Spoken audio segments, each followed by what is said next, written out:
Hello everybody, I'll be taking you through literature in East Africa.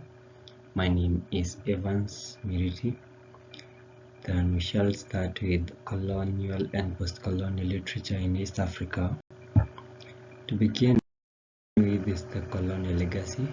The colonial period left a profound impact on East Africa, with British, German, and Italian colonial powers shaping the region. Therefore, the literature during this time often focused on themes of resistance and cultural preservation. Another point of the same is the transition to post-colonialism. Therefore, we shall say that as East African nations gained independence, literature began to address the challenges of nation building, identity, and reconciliation. Then the authors explored the complexities of the post-colonial era. The third thing, we shall look at the notable works of these poets in East Africa. The poets include Ngugi wa Thiong'o, David Rubadiri, David Koch, and others from East Africa. So Ngugi wa Thiong'o in his book Petals of Blood examines the social and political struggles in post-independence Kenya. Then also in A Grain of Wheat, he also delves into the Mau rebellion and impacts on individuals and communities. Then Abdul Razak Guna's Paradise explores the legacy of colonialism in Zanzibar and the complexities of identity.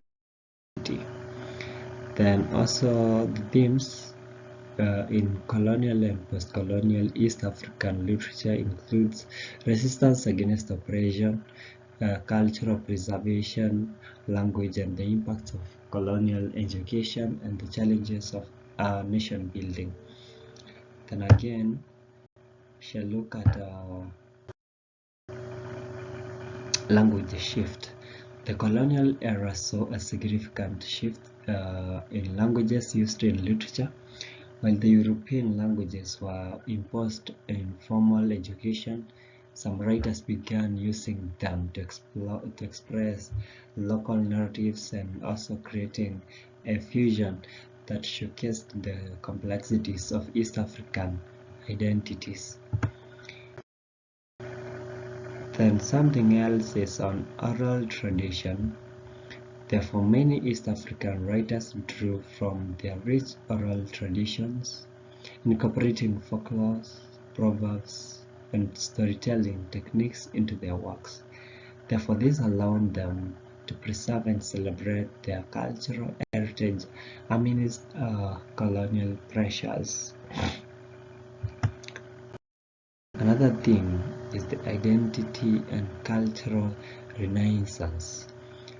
Therefore, these writers grappled with the questions of identity in the wake of colonialism. They also explored how the collision of traditional and Western values shaped individuals and also societies, in contributing to a cultural renaissance in the post-colonial period.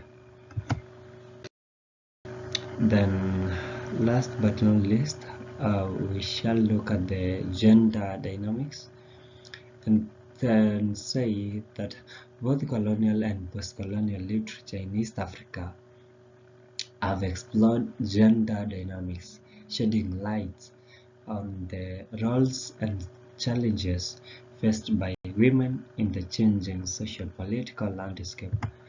Then finally is the urbanization and modernity. The shift from traditional rural setting to centers was a recurring theme.